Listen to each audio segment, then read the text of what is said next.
This episode of The Bright Sessions is brought to you by Casper, a sleep brand that continues to revolutionize its line of products to create an exceptionally comfortable sleep experience one night at a time. Get $50 off select mattresses by visiting casper.com/therapy and using promo code therapy at checkout. Please be advised that this episode contains discussions of drug abuse, suicidal thoughts, and child abuse.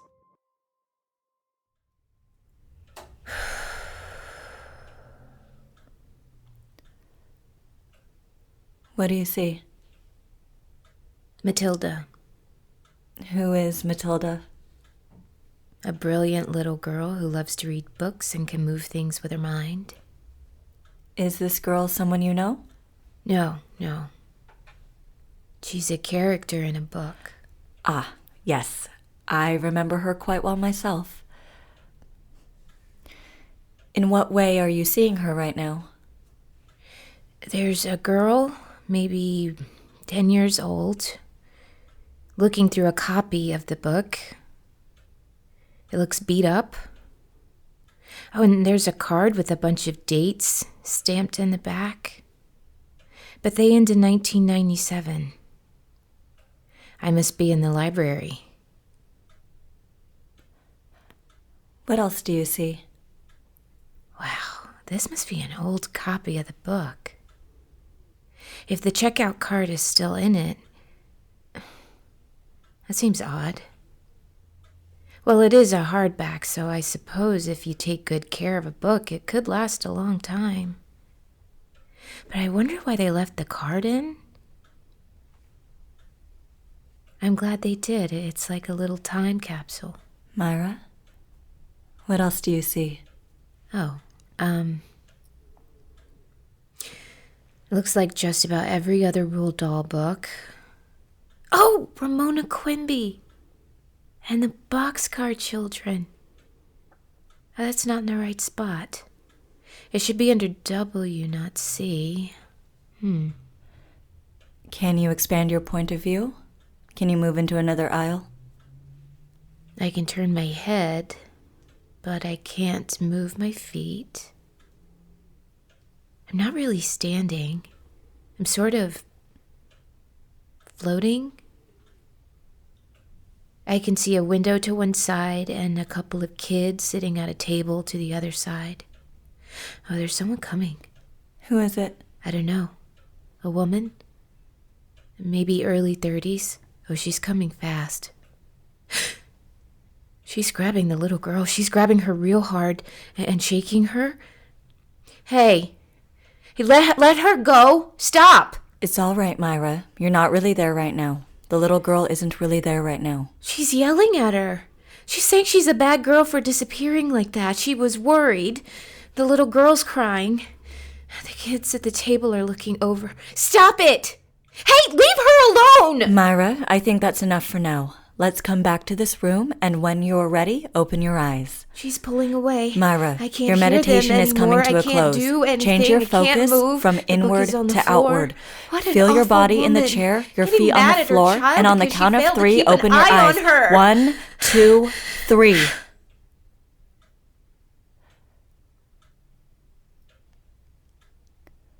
Is it just me, or am I doing this meditation thing wrong?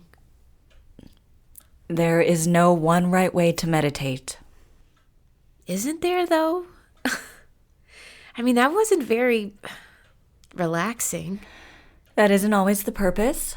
The practice we've been working on over the past couple of months is quite specific, using visualization to access memories stored in parts of your brain that you may not otherwise recall.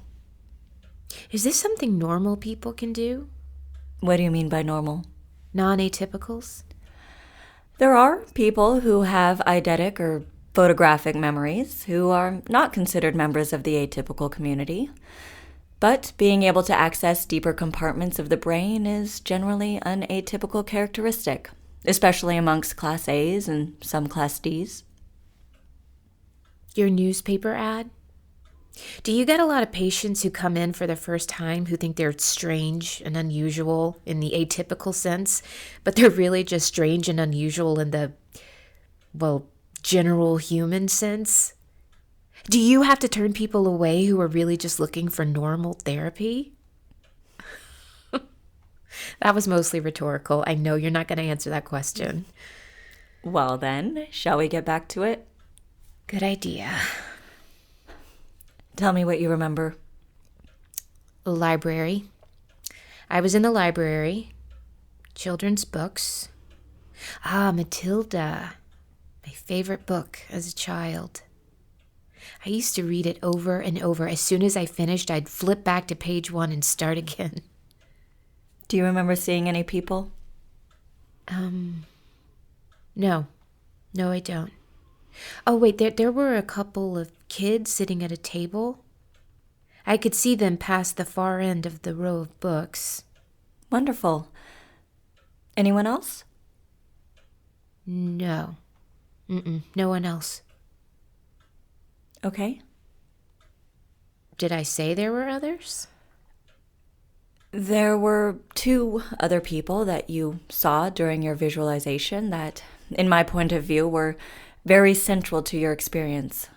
It's interesting that you don't remember them. Were they people I know? I don't believe so. A young girl, and presumably her mother. I don't remember anyone else. I don't remember them. It's quite all right. Fuck. Sorry. I want to be able to control this. I want to stop blacking out every time I project. It makes the whole ability pointless. Your ability doesn't have to have a point, Myra. The most important thing is that you learn to live with it, not that you find some way to make it useful. Still, it would be nice. It's so frustrating when I come back to myself and I have all that lost time. Be patient with yourself. We haven't been working together that long. I actually think you've made a great deal of progress since your first session. Yeah, I guess. I just don't get why I can't remember my projections anymore. I never had this problem when I was a kid. It's not uncommon for people who have dealt with trauma in their past, atypical or not, to experience this sort of dissociation or memory loss. It's a defense mechanism. I don't think my life has been any more traumatic than anyone else's. We can't qualify trauma. Everyone has their own way of processing their experiences. But what about other atypicals like me? Like other people who can astral project? Is it common for them to dissociate? It's not unheard of. In my experience, most projectionists do recall their experiences, but it's often similar to recalling a dream they had the night before, rather than a solid memory. It could be that when you astral project, your brain is using all of its energy toward your ability, and there's simply none left to form new memories. But you think my projections are directly associated with trauma? Like I'm trying to escape? I do. I was reading about astral projection online. I know, I'm not supposed to do that. I would caution against seeking out information on your own. There's a lot of misinformation out there, especially when it comes to people like you. There isn't a WebMD for atypicals. Right, I know that, but there are people who believe in astral projection anyway. And a lot of what I've read talks about visiting the astral plane. What is that exactly?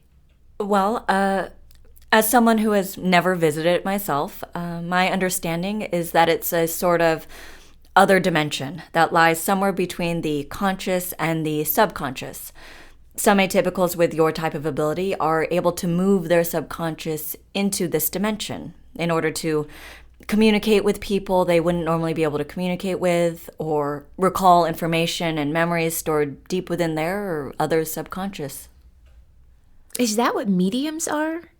People who can project into the astral plane? Talk to dead people? Yes, there are some who believe their astral projecting allows them to find a place between life and death, but communicating with the deceased is a difficult thing to prove, to say the least. Wow. But I've never experienced anything like that. I don't think I've ever been to the astral plane. That doesn't mean you're unable to, or that it's not something you could learn to do. However, your the ability to leave your body and actually visit other locations in this world in this present time is far more unique. You say that as if you're just trying to be nice. No, I mean it. It's impressive. It's not very impressive if I can't control it, much less even remember when it happens. That's why you're here. If you're willing, I'd like to talk about what led up to this particular event yesterday, to you projecting to the library.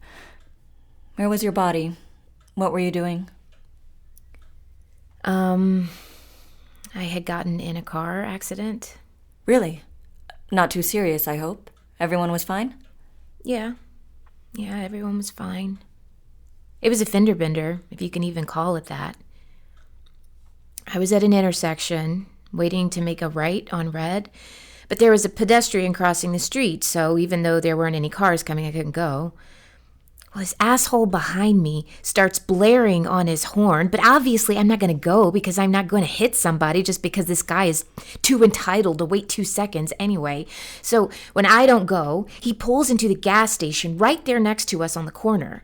But at the same time, the pedestrian clears, so I start going. He speeds through the gas station and out the other driveway onto the street without stopping, of course, and he hits me right as I finish turning.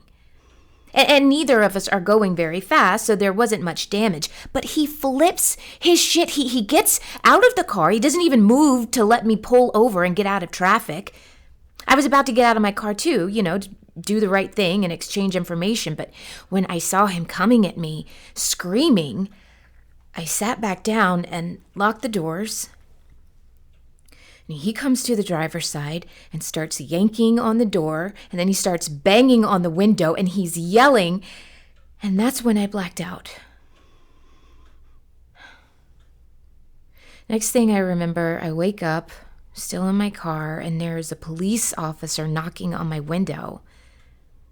I guess a few people called 911, but the other guy is gone. He fled the scene. Fortunately, there are still some decent people in the world, and at least 2 witnesses at the gas station got the guy's license plate. So, I guess the police are going to look into it. I'm sorry you had to deal with that. I'm glad you're not physically hurt, but that sounds quite frightening. Yeah, I'm just glad Penelope wasn't with me. I'm glad the guy didn't have a gun. Or if he did have one, he didn't use it. He's definitely not someone you would want to be able to get a gun. I imagine there are a lot of people who fit that bill, but there isn't much stopping them these days. So it seems like when you blacked out, you projected to the library. Yeah, I guess so. In a previous session, you mentioned that when you were a child, you would escape to the library quite often. Is that correct? Yeah. Both literally and, well, astrally. It was a safe place for you. It was a quiet place where I could hide in other people's worlds. I'd read books about kids with great lives and imagine I was in their shoes. And I'd read books about kids with terrible lives to remind myself that things could be worse. And this man in the car, he frightened you? Absolutely. I thought he might kill me. He was very, very angry, in a rage, seeing red kind of rage, and that's a look I'm very familiar with. I know what it can lead to. Or I don't know what it can lead to, and that's even scarier.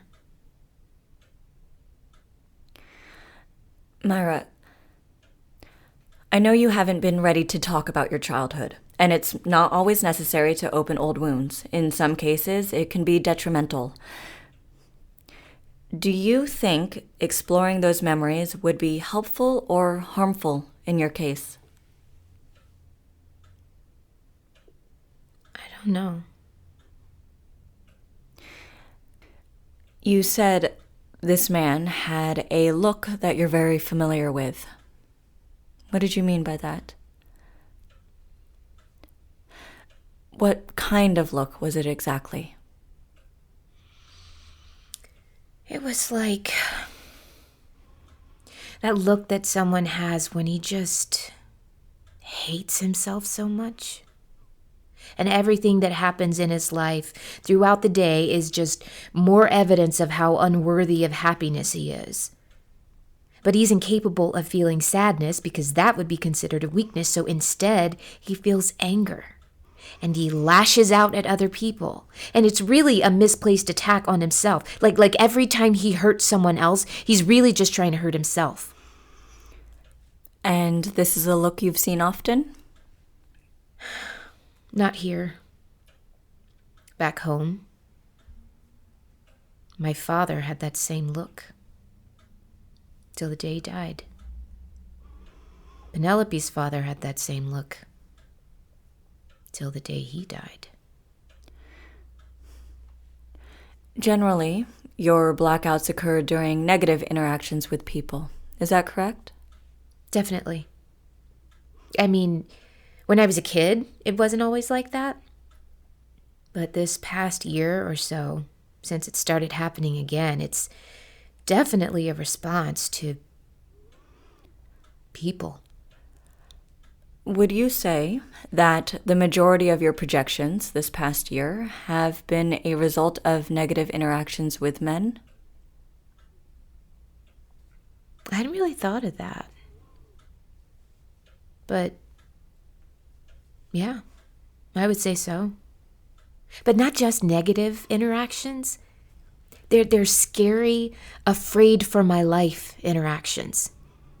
I mean, fortunately, it doesn't happen very often, but it is always with men, not women.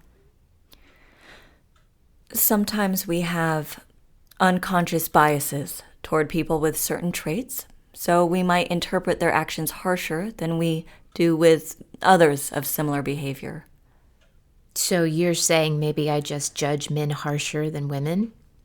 Perhaps. That makes me sound sexist. It's just the conditioning of your upbringing and past experiences.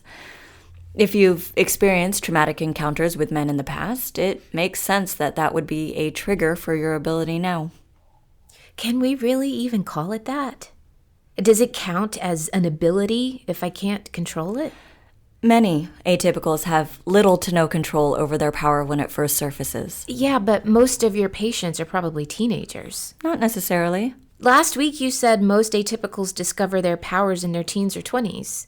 While that's true, there are many other possible non-physiological experiences that can trigger an atypical's powers, such as trauma or a major life change like moving or quitting a job. And based on what you've told me previously, I'm fairly confident that you were, in fact, exhibiting the use of your ability when you were a child. It was simply misdiagnosed and you didn't know it. But if that's the case, then why would my ability just disappear in my teens and 20s? My theory is because of the medication that you were prescribed during those years. Really? Do drugs have an adverse effect on atypicals? It depends on the drug, and it depends on the atypical. Some medication can be very helpful in managing an ability or its side effects, but that is still a developing sector of atypical study. There haven't been enough consistent trials and results to know exactly how medication affects all atypicals. Well, what do you think? I think, in your case, the medication you were prescribed as a child caused your ability to become dormant. You said you were on benzodiazepines for a number of years? Yeah. And you think that that could have stopped the projections? I think it's certainly possible. This is where psychiatric care for atypicals can become rather difficult. We don't always know what medications are going to have an effect. Gee, great. It is frustrating. That's not to say that solutions can't be found. It's just, well, it isn't actually an exact science. A lot of trial and error, unfortunately. And you were taking benzodiazepines for a number of years, correct? Yeah. Yeah, I was diagnosed with epilepsy when I was 12. And I was on clonazepam, or diazepam, one of those other Pams, all through high school and college. But it kind of became a problem. A problem how? I kind of used speed to help me get through college while working full-time. And then I'd take my meds to bring me back down, and I'd go through my prescription too fast and have to go to a different doctor, and it just became a thing.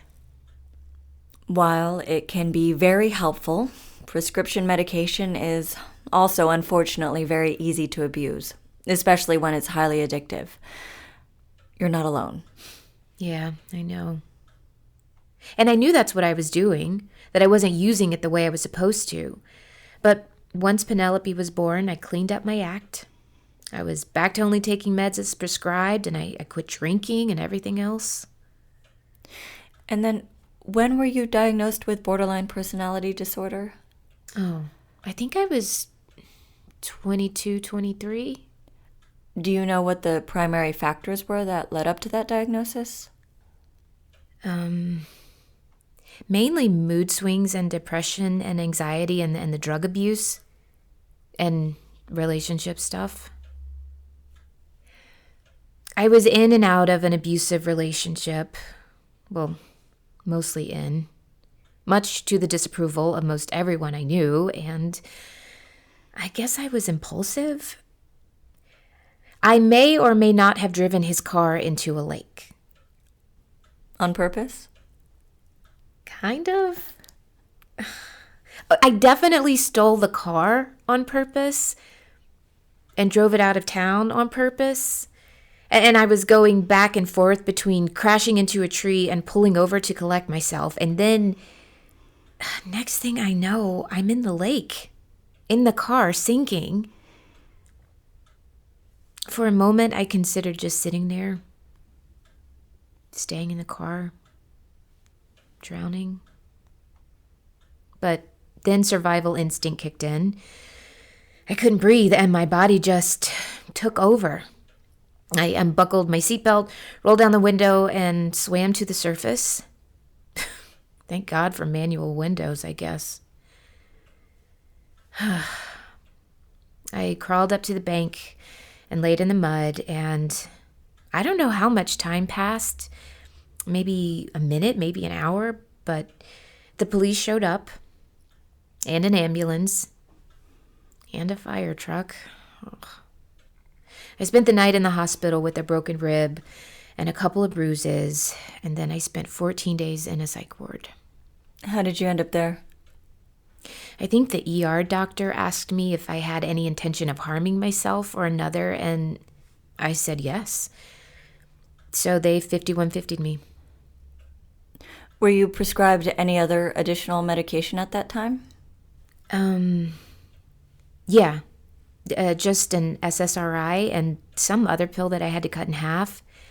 It was for schizophrenia, but when taken in really small doses, it was supposed to help with anxiety, I think. And are you still taking those? No. I weaned myself off those like a year and a half ago. About the same time I quit taking all my epilepsy meds.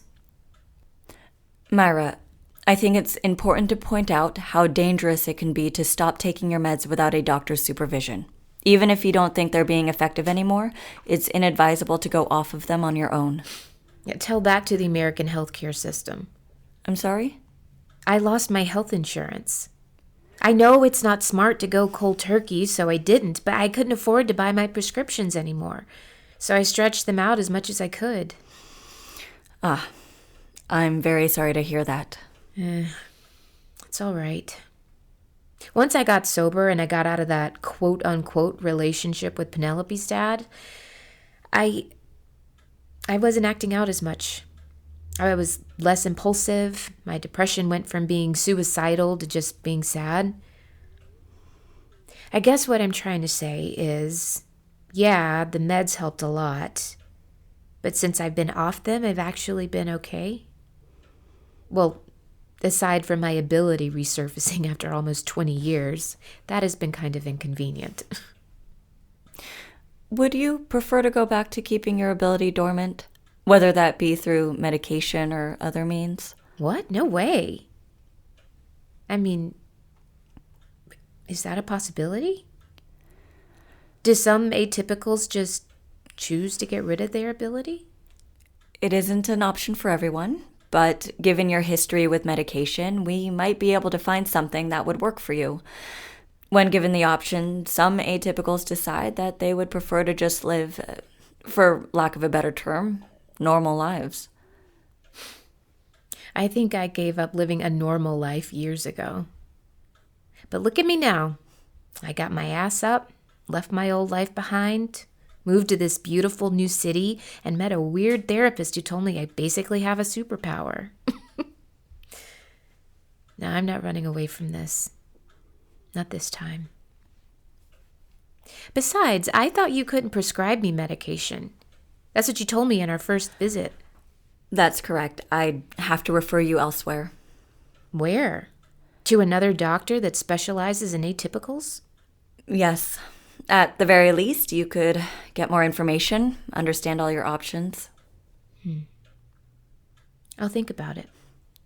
Well, you can come to me anytime you're ready to discuss it.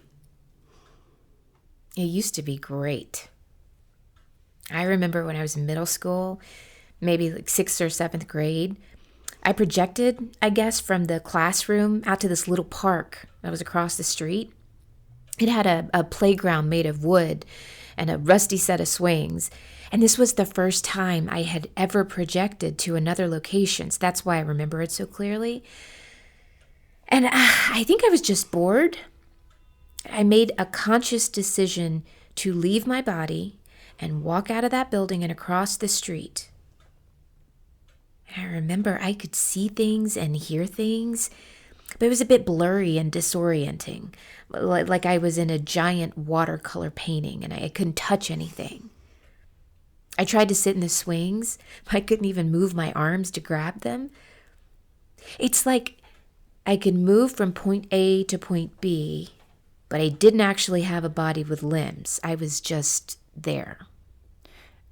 Would you say you were floating? Yeah, but I couldn't, fly, you know? Even though I was floating, I had to move out of the classroom and down the stairs and through the front door, just like I would have to in real life. How are you able to open the doors? I don't know. I think they were all just open when I needed them to be. And that was the first time you remember projecting?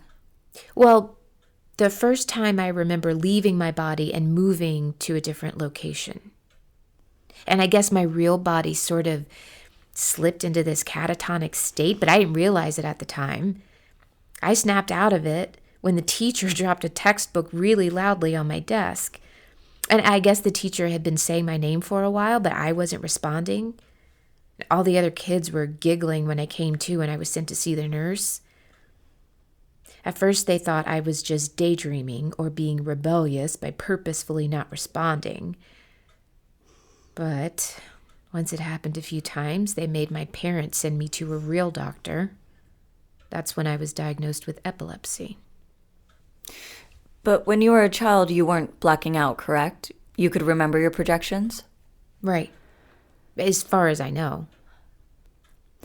Prior to that particular time, what other similar experiences do you remember having? It used to happen a lot at home.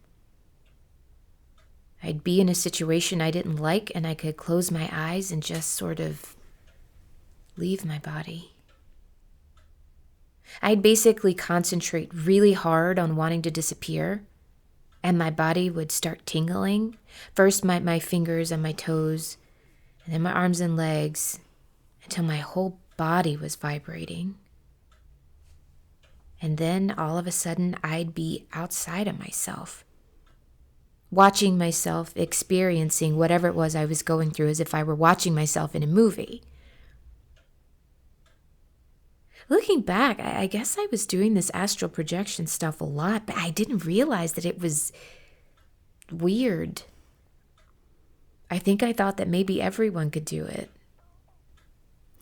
Do you remember how the doctor at that time responded when you described that you were astral projecting? At first, she attributed it to some sort of lucid dreaming or something. She thought the catalepsy might have been the result of a brain injury. But when she started questioning my parents about that, they kind of freaked because, well, they were afraid that they would get in trouble. Or maybe they just didn't want to pay for it. I don't know. So the doctor referred me to a psychiatrist who thought I was schizophrenic, but then my parents stopped taking me to doctors altogether. The epilepsy medication was technically working. I wasn't projecting anymore, so I think they just thought it was solved. It's not uncommon for atypical abilities to be diagnosed as psychiatric disorders, or even for an atypical ability to be entwined with an existing disorder. Unless a doctor has specifically worked in the atypical field, they're not going to know to even look for atypical explanations for their patient's symptoms. There are, unfortunately, very few doctors for atypicals because there are very few people who even know that atypicals exist. Hey, how much of the population is atypical? Most recent studies tell us that about 2 to 4% of the population can be classified as atypical. But those numbers are based off people who have actually come forward as having unusual abilities. We don't know how many may be out there living in secret or unaware of their powers. Who keeps track of all of that? People like you? Yes, there's a network of sorts. Other doctors and therapists who keep each other updated on numbers and such. So how did you even get involved in all this in the first place? I understand why you're interested, but let's keep the focus on you. What? You can't share the trade secrets? I'm afraid not. Right. Of course. Probably for the best anyway. I'm sure it wouldn't be safe for the general public to know about us. There'd be witch hunts, pitchforks, burning people alive at the stake, tying up women and throwing them into the lake to drown. Oh, but I wonder if any of those people accused of being witches back in the day were actually just atypical. I wonder indeed. Well, back then it was basically a crime just to be a woman. You were under the devil's influence if you simply talked back when your husband was beating the shit out of you. Or if you were pretty, or smart, or single. I don't know how people did it back then. I probably would have slit my wrists. Don't underestimate yourself. For all we know, you could have been the leader of a feminist rebellion. Or, an actual witch. Better a witch than a pitchfork-wielding villager, wouldn't you say? Oh, wow, touche. We should get t-shirts made. You said that when you were a child, you had regular out-of-body experiences when you were in a situation you didn't like. Can you give me examples of those types of situations? Let's just say my parents did the best they could, but I didn't escape my childhood without a few broken fingers and a dislocated jaw. I'm sorry to hear that. Yeah, well, I don't really want to talk about that here. That is not what I came here for. What did you come here for? Therapy. Yeah, I realize that talking about my abusive parents is something normally tackled in therapy, but I'm not ready. They just put such a fear into me. They'd make threats that if I told anyone, then it would be 10 times worse the next time. Just talking about it now to you all these years later, I'm half afraid my father will come bursting through that door. We didn't have a lot of resources back then. Things were different in the 80s and 90s, and I just grew up in a small town where half the population probably still doesn't believe there is such a thing as mental health or global warming or science. You're safe here, Myra. We can talk about your past when you're ready. This is about what you want, not what you think you should be doing or what you think your parents would most approve or disapprove of. I want to figure this out. I need to be able to control my ability sooner rather than later. Or I don't know, maybe I should go back to suppressing it. I can't black out every time I feel threatened.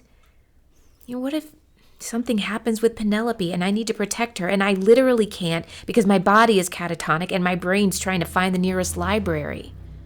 I think gaining control will require breaking the association between your ability and your childhood trauma. For many years, it served as a defense mechanism, but you never fully developed it.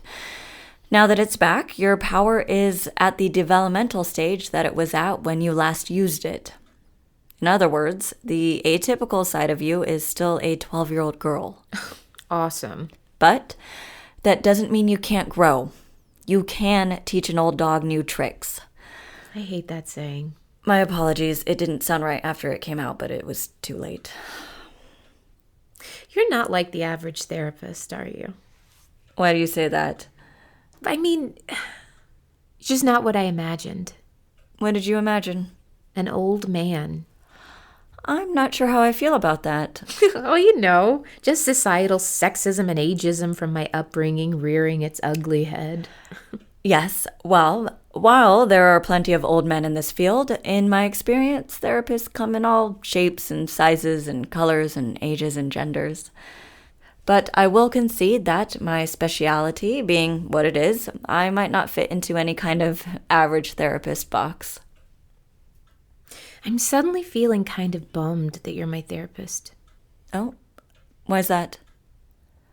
I think we'd be good friends. I'm glad to hear that. Although I can't be friendly with my patients outside of therapy, I still think it's very important we have a positive relationship.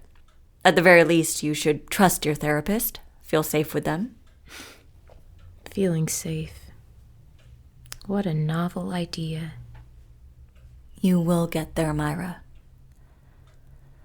How? Why don't we try a little experiment? See if we can get you to astral project on purpose. Okay. And how exactly were you thinking of making that happen? Using a specific type of meditation that has worked for other patients with the same ability. Like what we did earlier? Yes. But if you're in any way uncomfortable, I completely understand and we can wait. No.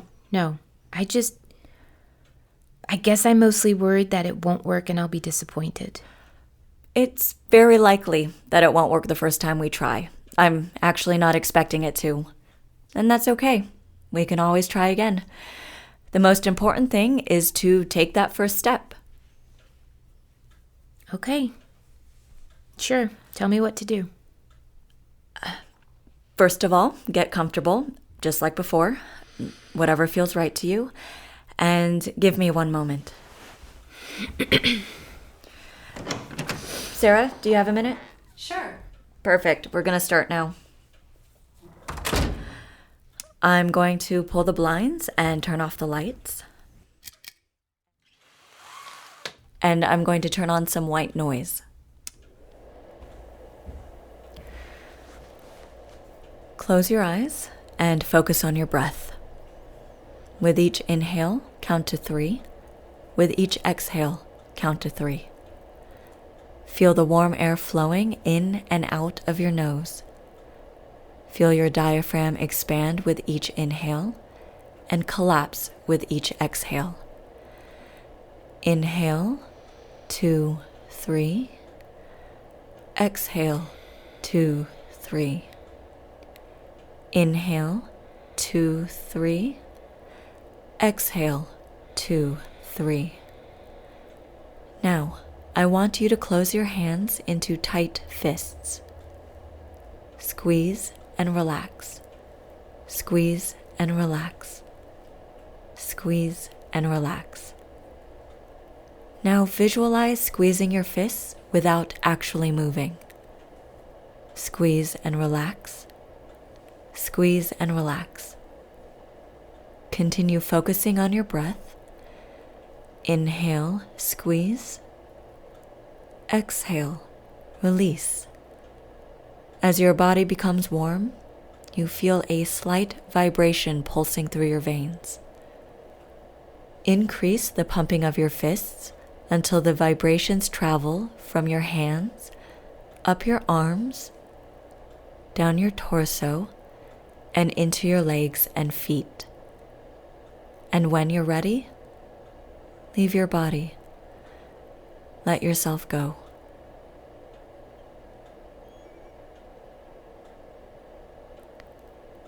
Myra?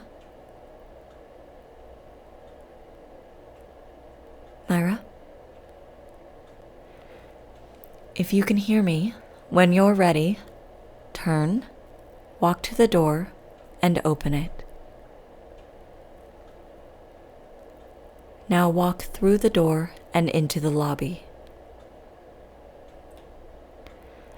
Sarah has a bright yellow piece of paper taped to the front of her desk. She has written something on it. Read what she's written and try to hold it in your mind, if you can. Now, slowly turn around and come back into my office.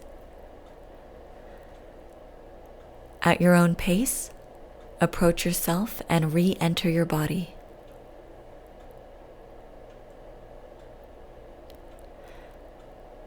Now, I'm going to count down backwards from 5. And when I reach 1, you'll open your eyes and be back here with me. 5, you're more aware of my voice. 4, you feel relaxed and comfortable. 3, your body is back on this plane. 2, you open your eyes. 1.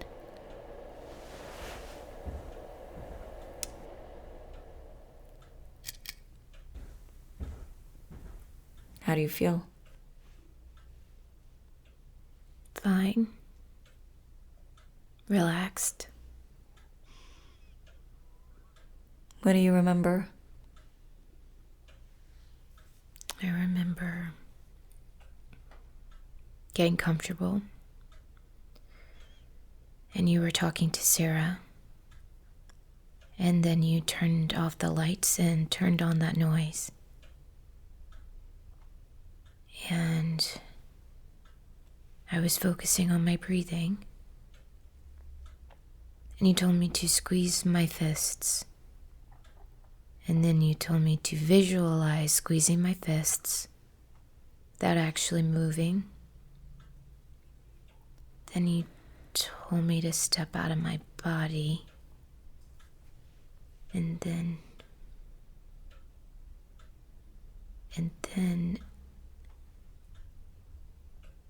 I did it. I left my body. Do you remember what happened next? Did I? I went outside. To Sarah, to her desk. That's very good. And there was something written on her desk. That's right. Do you remember what it said? It was familiar. Something about the beauty of the world. It's like it's on the tip of my tongue. That's all right, Myra. You've already recounted far more than you're usually able. But am I even close? Let's check, shall we? Sarah, may I grab that piece of paper from you? Yep, here you go.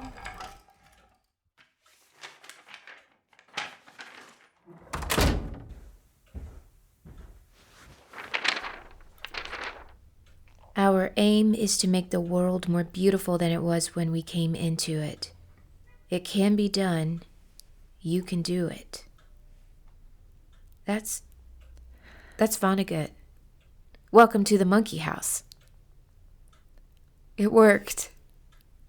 I did it. Sort of. Unless you and Sarah plotted behind my back before we started today, then yes, you did it. How? Your body knows what to do, but it has grown accustomed to projecting as a result of traumatic situations.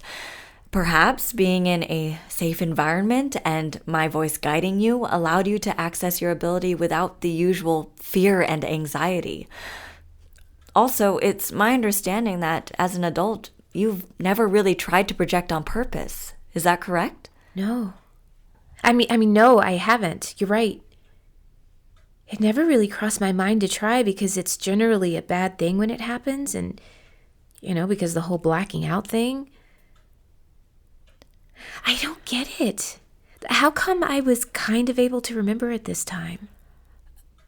Our brains often dissociate as a defense mechanism to protect ourselves from potentially harmful memories of trauma. But in this case, you projected intentionally.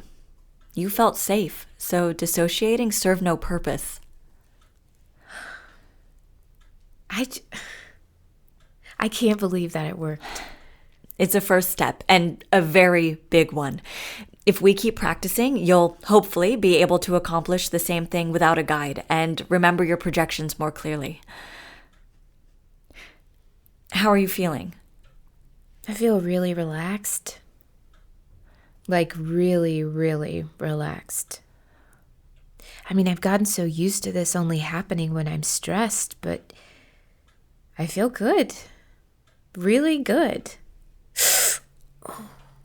What's the matter? Are you all right? Yeah. Yeah, I just got like a really bad headache all of a sudden. Can I get you something?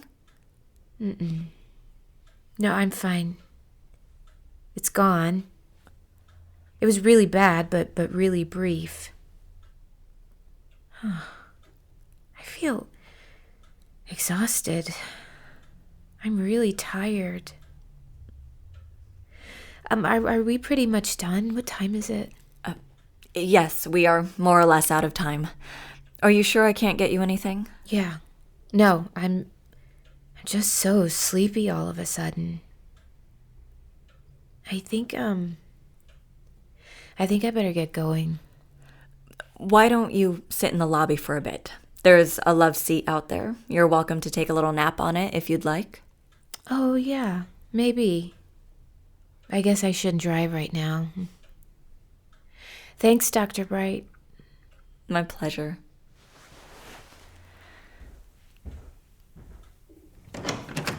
Sarah!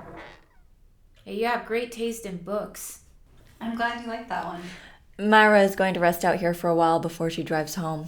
Will you get her whatever she needs and let me know if anything seems out of sorts? Of course. Thank you.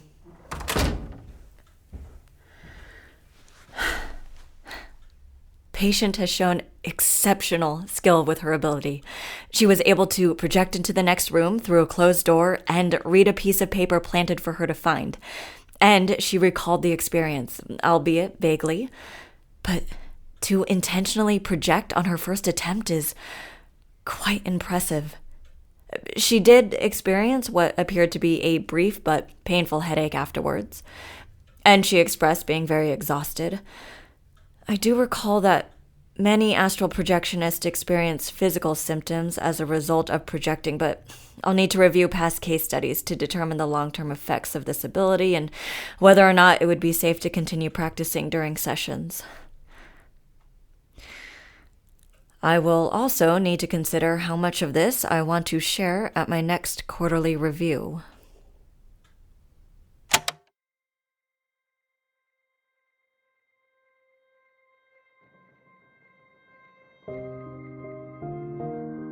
This episode of The Bright Sessions is brought to you by Casper.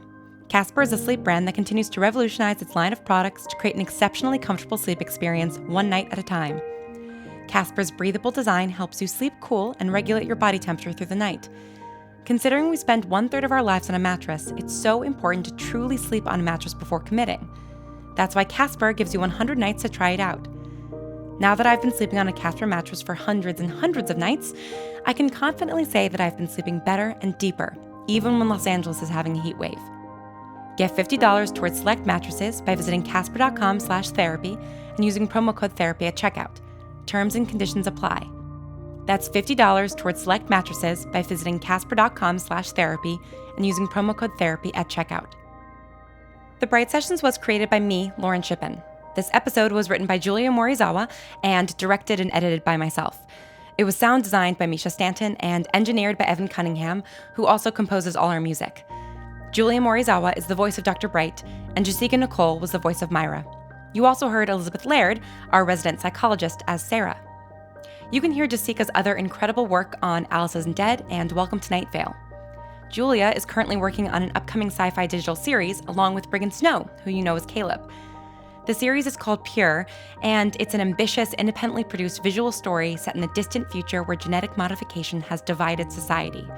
Starting tomorrow, July 17th, they'll be launching a crowdfunding campaign to help finish production on episode 0.